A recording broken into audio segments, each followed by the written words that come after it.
You must first open a web browser.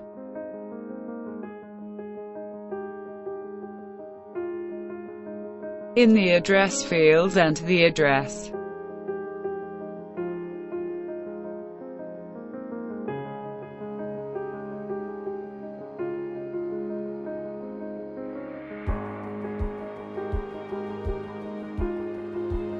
To install Scratch on Windows, click on Direct Download.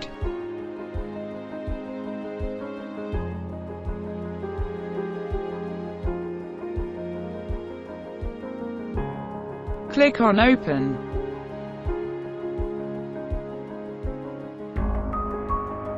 Click on Run.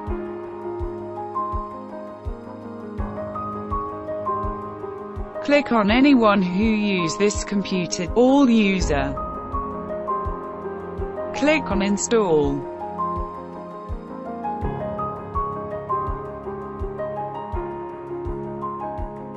Click on Finish.